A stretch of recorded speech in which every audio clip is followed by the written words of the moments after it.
What's up, guys? Christian Van Buren here. I am the co-founder of Ripple Effect Fatherhood, and as always, I'm excited for another outstanding interview. This time we have a gentleman by the name of Nathaniel Turner blessing us with his presence on our show. I think you guys are going to be very impressed. This man is an author. He's a TED speaker, so he's done TED Talks.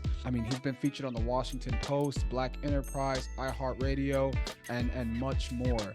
So make sure you guys tune in to hear about how Nate was able to get his son to meet the rigorous administrative benchmarks of such a prestigious university like Harvard University, right? One of the nation's top colleges and universities, and he was able to get him to meet those qualifications by his junior year in high school. And his son has accomplished so much more, but you guys will get all that in the interview. I'm excited for you guys to listen in, to watch in, and to share this positivity with as many people as possible. That's all we ask here, is that you share it, and by sharing you create that ripple effect. You guys know where to follow us at: Instagram, Facebook at re.fatherhood.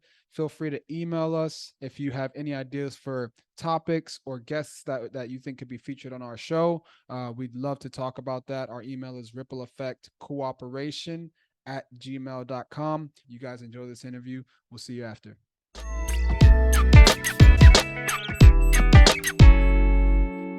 All right.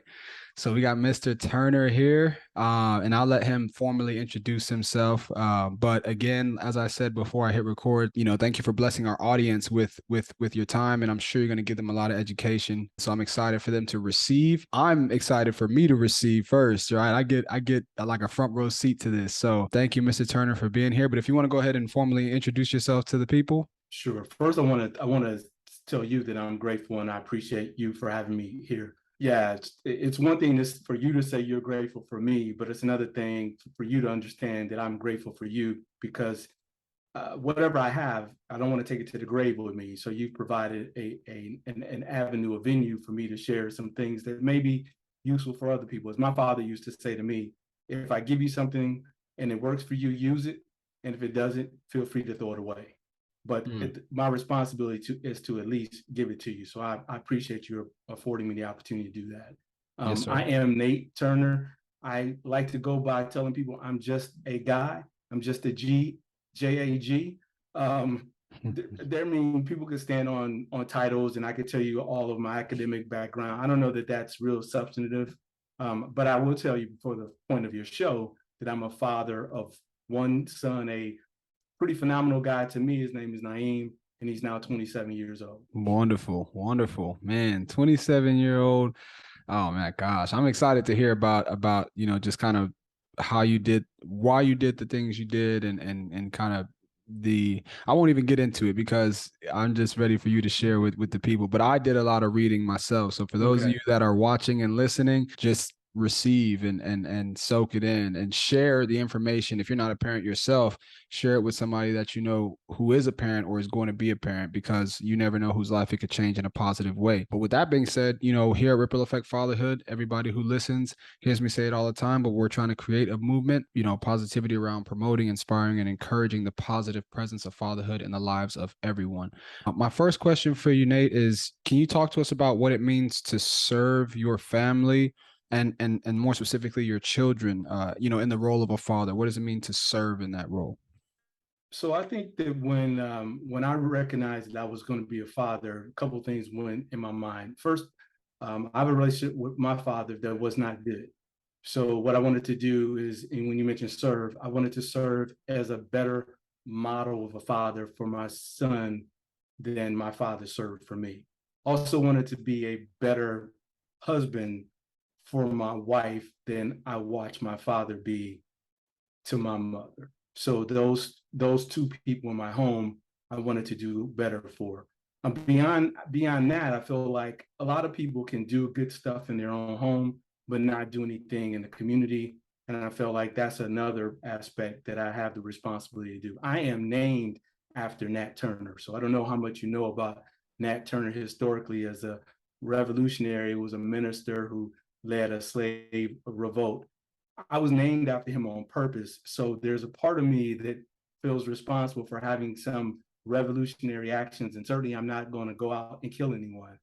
But my job is to sort of lead a revolution, if it means around parenting, it means around fatherhood, to be able to share some things to hopefully make the lives of sons and daughters better than it was for my sister and I, and perhaps make the lives of spouses better than it was for my mom.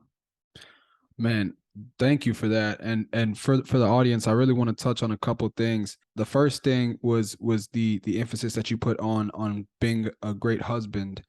And so for those of you fathers out there who are also, married and you have a spouse, that is such an essential part. Being a great husband ties into being a great father. Like, you can be a great father, but if you're not putting as much emphasis on your relationship to your spouse, those things kind of clash. But then the second thing that I want to really touch on, that I love that you said, was that you felt, that it was kind of your calling to do something revolutionary, and you put fatherhood in that category of revolutionary. So for all you fathers out there, like, understand that to be somebody that does something beyond the extraordinary, or does something, like, you don't need all eyes on you. You don't need to be on TV. Like, just being a father and doing the best that you can to do that is revolutionary in itself. And so I just want to say thank you for touching on that. All right, brother. So my next question for you is something that I actually read on your profile, and I just kind of wanted you to expand on it a little bit. But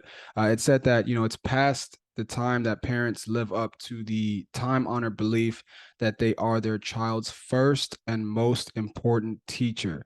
And really, that sat with me big time. So I just wanted you to kind of expand on that for our audience. Sure. So if you, for example, I'll use the pandemic as an example, because I think the pandemic shed light on this significantly. Children were home for virtually 2 years, and they were required to learn via computer. And one of the things that educators were saying all the time is that they suddenly needed parents to step up to the plate and help them educate their children. Before the pandemic, oftentimes parents get dismissed as that the only role a parent has with a child is to show up for a parent-teacher conference, show up for a sporting event, maybe participate in some kind of fundraiser. But what is considered parent engagement is something much different from being a child's first teacher. Teachers say that all the time. Your first educator, your first teacher are your parents. I think the parents have gotten into this comfort zone of outsourcing their responsibility, not only as their children's teachers, but their children's role models. And I think it's beyond past time that parents stepped up to the plate and decided that, no, we're going to be the people most responsible for our children's education. We might count on teachers to assist us with that. We might count on some other people in the community to assist us with that. But the primary person who's responsible for that is going to be me. And that's what I meant by that statement. Amen. That's huge, and I think a lot of parents will benefit from that. A couple things that I want to mention is, in my own experience, one thing that I know my mom did when I was growing up, because she worked night shift. So, and I was her only child, but she did work night shift, so she slept during the day. But one thing that I really appreciate her for was that she was engaged in my studies, right? So, like, when it came to my homework and stuff like that, she always made time to look it over, make sure I did it correctly, make me redo it if she thought that I could have done better, right? Because she knew the level of work that I was able to I guess accomplish or give. And so she felt like I could have done something better. She'd make me redo it. Just having that involvement, right? If you're in a situation to where, you don't have the time to or even just the knowledge to educate your kids on certain things, because as they get older and as the school systems change, my mom she didn't know really anything about algebra. You know what I mean? Right. She would look at my homework and make sure that everything was answered, make sure I leave it looking slop, so she really took the time to be involved. And so I think that that's great for parents. And then adding to what you were saying as far as outsourcing, right? One thing that and it made me think about my son. He's 16 months old, and there's this lady on YouTube. Her name is Miss Rachel, And she's a school teacher, but she makes a lot of videos where it's basically she's teaching kids how to like learn their first words and stuff like that. The way we approach it is we let them watch it, but we engage in it with him. So if she's, saying a word repeatedly, we're saying it too. If she's singing a song, we're singing it too. My wife and I, so that we engage, because we don't really know the best way to actually teach him those things. She has a really good system, but we can still engage in those things. And when the TV's off, we sing those songs. When the TV's off, we engage in that way. I was just going to say, when I mentioned a child's first teacher, I want to make sure that I distinguish what formal education or classroom education and teaching sort of as an apprentice. Okay. You have a 16-month-old son. Your son is an apprentice. Okay. Your son is in an apprenticeship with you. You are your son's guide, you and your wife. So there is learning that happens that is happening while you're not even aware that it's happening. My son and I took a trip some years ago, and the ironic thing was I had a camera phone in my hand, and I was taking a picture of him, and he had a Nikon, with a zoom lens, and he was taking a picture of me. And I still have that picture, and I tell parents all the time, what you think you're seeing in your child is equivalent to what you see through a phone lens. What your child sees in you is what a child sees through a Zoom professional lens. So your child is modeling and learning from you, even when you're not aware that your child is modeling and learning from you. Aristotle once said that if you bring me a child by 7, I'll show you the man. Which meant that most of the learning that happens with a child happens informally at home, not at school. So all of the foundation is laid so that when your mom says, I can't help you with algebra, it's cool because she's already laid the foundation for you to understand that this is your education. You got to do everything you can to succeed in it. She'll help provide some supports that she can, but she is not going to learn algebra so you can learn algebra. Those things happen if you really go back and think about it. The foundation for who you are happened long before you appeared in the classroom. And what I meant earlier was that too many times parents wait to build a foundation until a child gets to school. And then they're surprised that a child can't read, or a child can't sit still, or a child doesn't have any respect for any authority. Well, you know why? Because from 0 to 7, the child's primary teacher were the parents.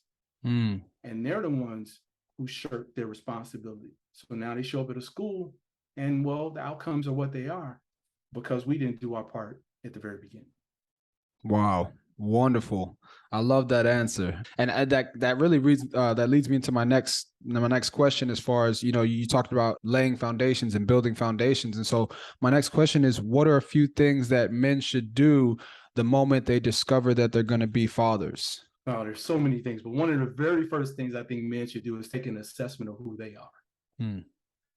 I don't think we consider enough who we are. I mean, like, take a look at you from head to toe, from A to Z. Actually, I started working on a document some years ago, and someone asked me, what would I say to my son? This very question you asked. And I said, I'd want him to do a couple of things. I'd want him to examine who his father was, because as his primary model as a man, many of the things that he's going to become, he's going to get from me. My father and I didn't have a great relationship, but I learned a lot of things from my father. And one of the best things he said to me, as I mentioned to you earlier, was if it works for you, keep it. If it doesn't, throw it away. But he gave me a lot of stuff. My father taught me using the Socratic method. So I'm always questioning and inquiring why something is. I learned that from my father. He did some things that were terrible, of course, but he gave me those things. So as a father, I need to investigate which parts of my father that are in me, embedded in me, and I need to try to do my best to root those things out, because I don't need to pass that on to another generation. I also would ask fathers to take a look at who it is that they're going to have a child with. Because even if the relationship doesn't last, we talk about sustainability a lot in this country as it relates to fuel and air and materials. But I think sustainability is also about relationships. If you have a child with someone, hopefully you have a child with someone, if you're married to them or not, someone that at the end of the day, if things don't work out, you all are strong enough to honor your responsibility and your commitment to the life that didn't ask to be here. Right. So you can put aside, all of your nonsense to make sure that the child has the best possible opportunities to succeed in life. And to that end, I think you should also take a look at who it is that you're going to have a child with, and you need to analyze her from A to Z. And which also means that you're going to analyze your mother. Science says to us that men marry their moms. Mm. The interesting thing about men marrying their moms, is they don't know their mothers as intimate people. They know Right. their mothers as mothers. So, which is very different. So it requires to maybe ask your mom some maybe uncomfortable questions, because what you think you're picking is you're picking a mother. You're not picking a spouse or love. Mm. So those are the kinds of things I think men should ask. I think, again, men should primarily ask themselves who they are and who they want to be when their time on this planet is up. If today was your last day, who are you? Who will your obituary say you were? Who will your eulogy, the people who show up to give your eulogy, say you were? Who will you appear as the last words on your tombstone? I think if we could think about our lives that way, we'd be more present in the here and now than we currently are. Absolutely, man. That's wonderful. Yeah, that's one thing. And I'll be honest, that's one thing that I wish I'm grateful that we're having this conversation now. I wish we had had this conversation 17 months ago, because I'll tell you this, you said a lot of great things. And, my father, I didn't grow up with my father in my life. We didn't grow up with a relationship together. I recently connected with him last year. My dad, he was into some things that just kind of kept him out of my life. And so, having the ability to analyze myself prior to becoming a father would have been great for me, because it would have given me the opportunity to do those things that you said, realize what was in me that I got from my dad. Because even though he wasn't there, right? Like even though he wasn't fully there, there are still things that I carried into my manhood from not having him there, or just from the little tiny bit of relationship that we did have. And so, I think that is a very, very, very important thing for all men to do going forward. I mean, regardless of what kind of relationship you had with your father, it's a very important thing to do prior, because, when you understand that who you are, it further expanding on what you said is you get to take out those things that aren't serving you, that won't serve you as a father, to that, like you said, that life that didn't ask to be here. Absolutely. I think the point you made about 16, 17 months, that's true, but we can only deal with where we are now. And the great thing about self-improvement is that we improve wherever we are. So we're on a journey, and if you got lost, you're not lost. But if you, for example, if you were lost on the journey, hey Siri, give me directions to XYZ. Siri would then, the maps would come up and tell me how to get to wherever it was I wanted to go.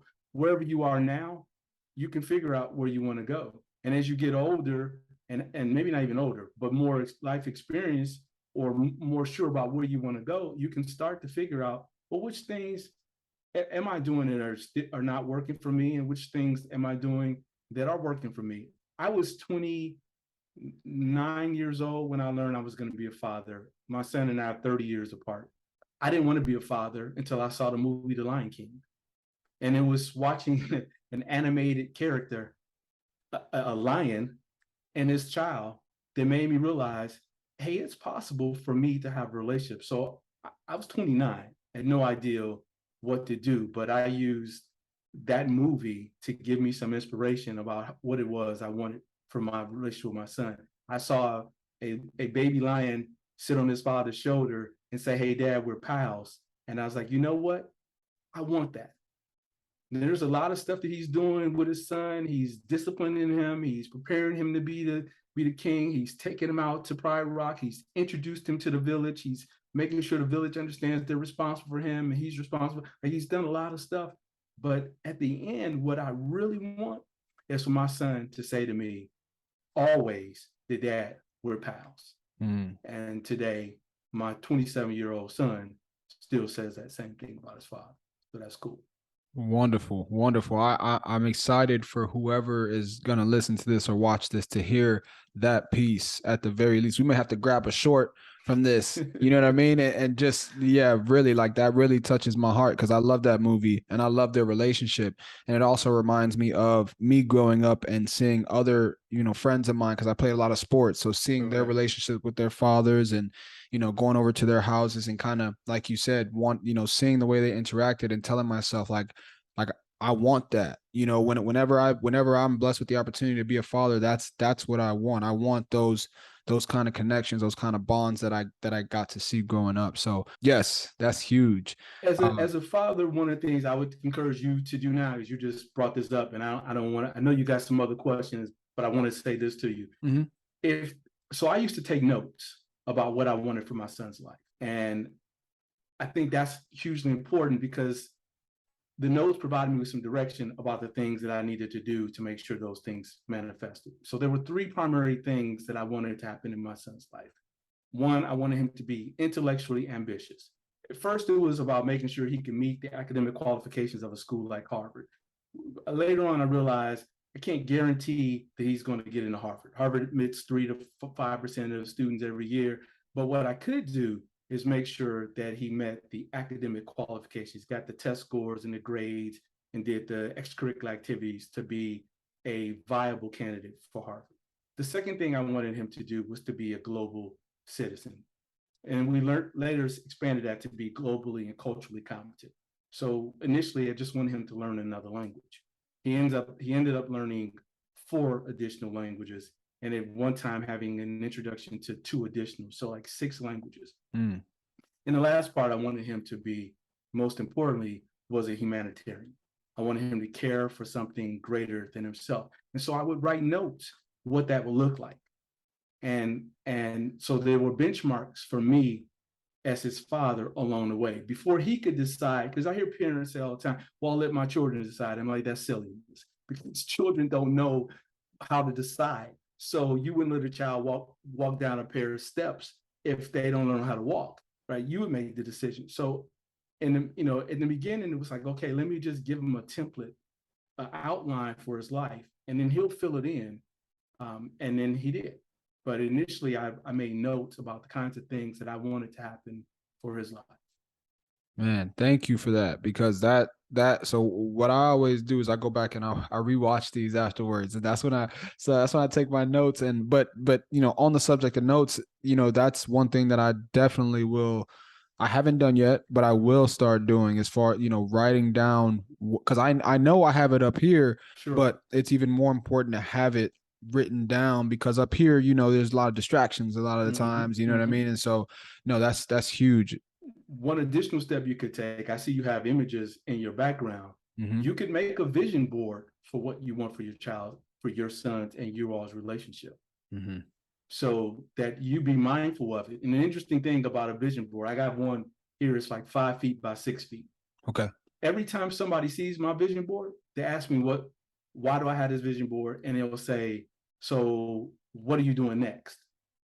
So people will begin to hold you responsible for the kind of father you said you want to be. When you keep it to yourself and you take notes, well, you got to hold yourself accountable, and that's cool.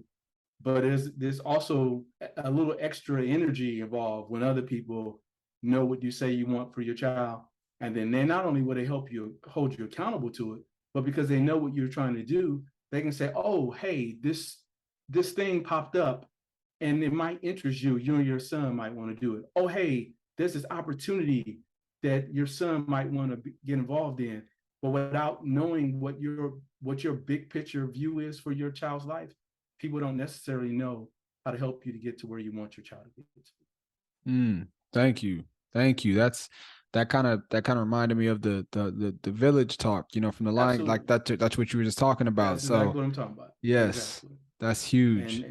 And we've given him a village the entirety of his life, even now. Like we focus on making sure we have at least 5 people in his life all the time who form these certain particular roles in his life. But yeah, and now hopefully he'll have that forever. I mean, when I'm gone, I hope that he still says, okay, I need to have a point guard, a shooting guard, a small forward, a power forward, a center. I need to have these 5 people in my life, regardless of if my father's alive or not. Wonderful. That's something that I'm learning at my age is the importance of relationships. Yeah. So that's huge. That's huge. Thank you. So yeah, so if you don't mind, could you educate our audience a bit on just a little bit, right? I'm sure there's a lot that goes into it, but on how to design a life template that can give every child a real chance to succeed. So we talked a little bit earlier about what I wanted for my child. So the very first thing I'd say that I say to parents all the time, what are your hopes and dreams for your children? And I don't mean like basic hopes and dreams. I mean very detailed and vivid dreams. So as an example, when I said to you, I wanted my son to attend Harvard, I didn't say I wanted him to go to college. I said I picked the best school in the country. This is 1994 as the place where I wanted my son to go to school. Well, why did I pick Harvard? Well, because Harvard's a place that generally when people graduate from Harvard, whatever you think of Harvard, they say Harvard before they say your name. Mm, Right? It's got a rich history, has a large endowment. Even if you're poor, if you can get in, you can almost go to school for free. mm, You're going to meet and rub shoulders with people who potentially can change your life. I'm not saying it's better than University of Texas or, you know, Chicago State or whatever. I'm not measuring that. I'm saying the influence that it has. It's almost like saying to someone, well, I'm going to drive a Bugatti and you're going to drive a Chevy. Well, they both going to get us to point A to point B. But if I show up in a Bugatti, whatever you think of it, somebody's going to come outside and like, oh man, Nate's in a Bugatti. If I get out of the Chevy, yeah, it's he got another here in Chevy. a Chevy, right? It's not bad, but okay. So that's why we picked Harvard.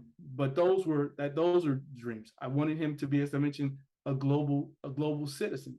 Why? Because I understood early on that I looked at some economic reports and realized that the world was changing and we were moving to this globalized society. And the better he was able to communicate with people who spoke different languages and understand other cultures, not just asking people all the time to understand him as a Black man, but having the understanding and intuitiveness to make the connection between a brother or sister in Colombia and a brother or sister in Ukraine and see the pain and suffering from various communities across the world and tie it to the same kind of experience that he has in America.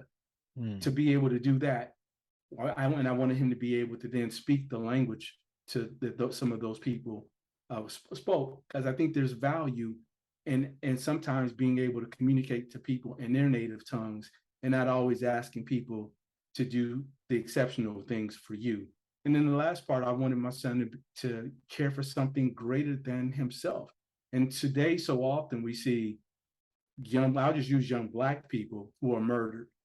And when they do get murdered by the police or whomever, by a local rival gang, what we often find is that the media or someone other than the parents tell the story of who the child was. mm. And I'm like, I'm not going to have that. I want my child to live a certain way so that everybody knows who he was, so that nobody can tell a fictional story about what he was or who he lived in his life. So those were kinds of the things that I wanted. That was again, that was the backdrop of what we wanted to do. And we just had to fill it in. Okay, well, how do I get into Harvard? What kind of educational things do I need to do for an infant?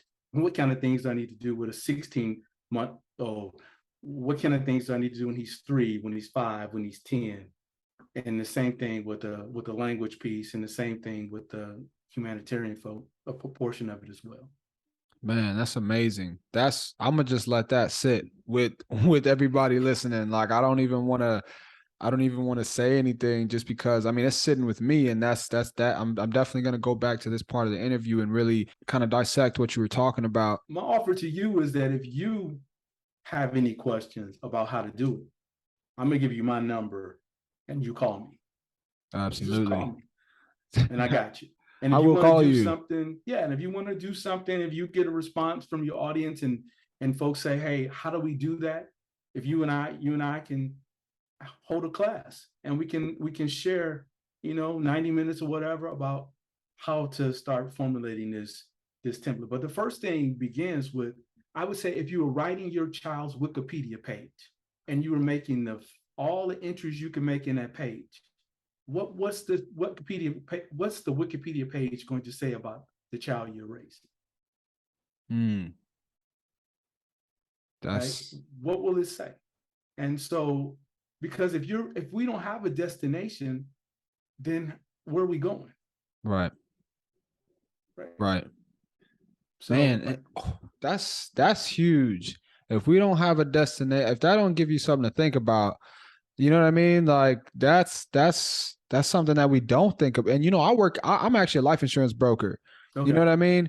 And so like even just you saying that phrase alone, I have these conversations with people all the time about, and I try to make it not so dark, but the fact is that, yeah, like I mean, we definitely have a destination. We do. You know what Yes, I we do. mean? Yes, we do. And but even a step before that, it's important to, like you said, like be clear about what it is that you want out of this life. Where are you going? Where are you trying to get to? Mm-hmm. Because if not, you don't get that time back. Yeah. You know? And I don't mean material stuff. So sometimes Right. people will misunderstand. Like, I'm not talking about, I mentioned Bugatti just to, but I'm not talking about material stuff. I'm not talking about stuff that rust, right?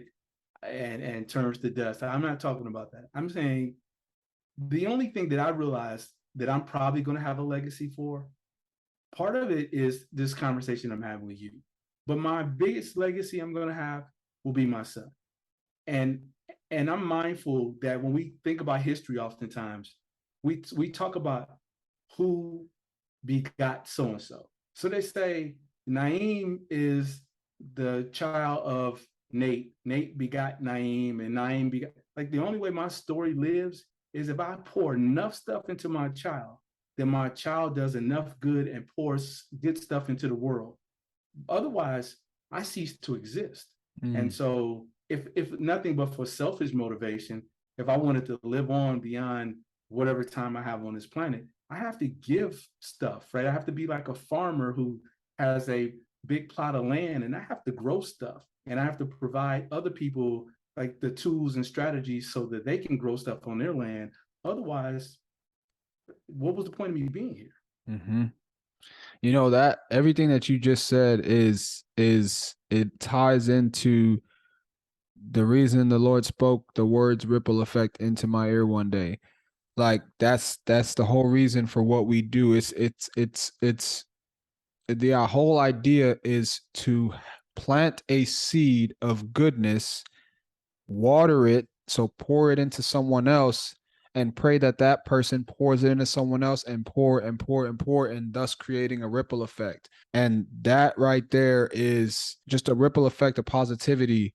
Is I don't see any other reason why I'm here. You know what I'm saying? And then, as you get into the details, there's more, there's more, but the overarching idea is just creating a ripple effect of positivity and doing what I can to spread it, and trusting God to once I plant it and pour it into someone, that it goes to someone else from there, and then trusting that other people like yourself will pour into me so that I can in turn pour into others. And Yeah.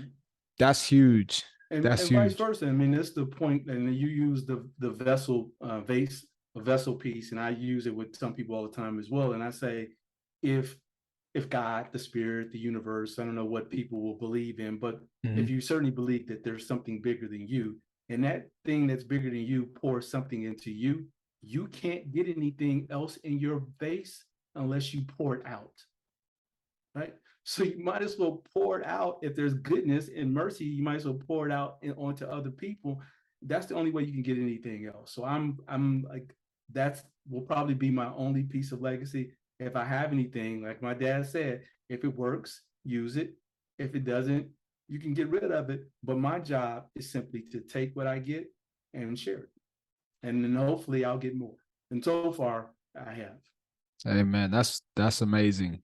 I mean, you kind of already answered the last thing I wanted you to expand on, but I guess I'll ask it anyway in Sure. case there's anything additional that you want to mention. But I was gonna ask you to just kind of talk to us about why envisioning and journaling our best life is the most important part of the day. So is there anything else that you want to kind of add to that for our listeners? No, so every day, what I do, very first part of the day, and it's grown. It started at 14 minutes. Now it's close to 20. But each morning I write, I sit quietly. Sometimes I don't have to sit quietly anymore. Sometimes I wake up and immediately I have something that I want to share. I'll send you a couple of them and you can hear them. Sure. And I write what I receive. I just write. And what I write about is the life that I want to live, not the life that I'm living. I write in the future as opposed to, I never write in the past. I don't journal about somebody pissed me off, I had a bad day. I don't write about I had a great day. I write about the future. I believe that as a man or woman thinketh in their heart, so are they. So what I'm doing is thinking in my heart what it is that I want to be. And I write that every day. Too often, we have like 60 to 70,000 thoughts every day.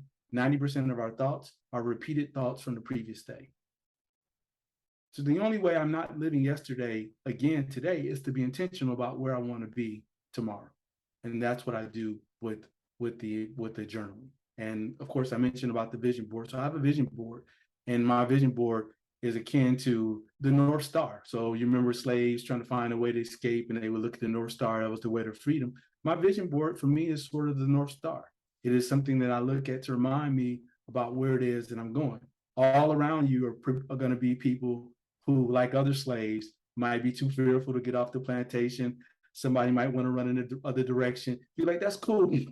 But I know what my North Star is, and that's where I'm going. And it's sort of, again, it's a thing that helps keep me accountable for who it is that I say I want to be when I'm no more. Man, I got so much from this conversation. I'm extremely grateful. First off, shout out to Podmatch, you know what I mean, for matching us up, because like, you know, without Podmatch, we may not be talking, and really this conversation has really sat beneath the surface of who I am, and that's what I seek out every day, is what is out there for me that can sit beneath the surface of what people see, you know what I'm saying? And so I'm really grateful for this. This was amazing. And I will be going back and watching this. I will definitely be reaching out to you, and, you know, definitely whatever you have to send me, like I'll take all, I'll receive all that. I'm gonna send you a couple books. I'm gonna send you the letters that I think I mentioned. I didn't mention, but I said taking notes. Yep. I ended up writing letters to my son. And so if I could encourage you or any of your readers, your listeners, to do anything, I would say write your children. Just write them whenever you feel like writing them. But when you write them not as they are, write them as you want them to be. So when I was writing a 2-year-old, I was writing him at 22. When I was writing a 5-year-old, I was writing him at 35. So I didn't use 2-year-old language. I didn't use 5-year-old vocabulary. I wrote him as if he was you. So when you get the book, and it's called Raising Supaman, you'll see the letters are not, you're like, you wrote this to a 2-year-old? I did. Because you know what the 2-year-old actually started to do? He started to read his dad's words, and it increased his vocabulary. So that goal of getting him to Harvard, suddenly his vocabulary was, as a 2-year-old, his vocabulary was that of an 8-year-old. Because we never talked to him as if he was 2. I didn't write him that way either. So I would say, hey, write your children. Tell them about your fears. Tell them about your hopes. Tell them about your goals. Tell them about your trials. Tell them about your tribulations. Tell them about your triumphs as you see them experiencing those things, to remind them that you've already been on this journey. Your responsibility is to make sure they don't fall in the same pitfalls or the minefields that you were in, and that they have a chance to celebrate in the ways that you celebrate. That's your role as the guide through their life. My goodness. I'm excited for what's to come as far as just connecting with you. I think this is something that is very essential, that I'm going to hold near and dear as far as, you know, my journey as a father. This conversation alone, but also our future connections. I'm very grateful for just being here right now. Thank you very much. I guess before we get off, do you want to tell people how to reach out to you, or how to, you know, I know you got a website. I'm working with a company to make some revisions to it. It's pretty simple. It's Nathaniel, NathanielA.turner.com, NathanielAturner.com. Wonderful. Yep. Well, yeah, that'll definitely be in the description of the video. It'll also, I'll make sure to put it in the comments. Yes, from me, And everybody listening, Mr. Turner, Mr. Nate Turner, thank you so much for first of all what you've done as a father. Secondly, what you do in society, and thirdly, just for what you've done today on our platform. This has been huge. This has been great, and I know a lot of people are going to benefit from this. No, I'm appreciative again. As I told you before we start, I'm appreciative for the opportunity to be a part of the discussion, because again, what I sometimes say to people, and people might take it the wrong way, may take it flippantly. If I tell people sometimes, if I was Michael Jordan's father, everybody would want to talk to me. If I was Serena and Venus Williams' father, people would want to talk to me.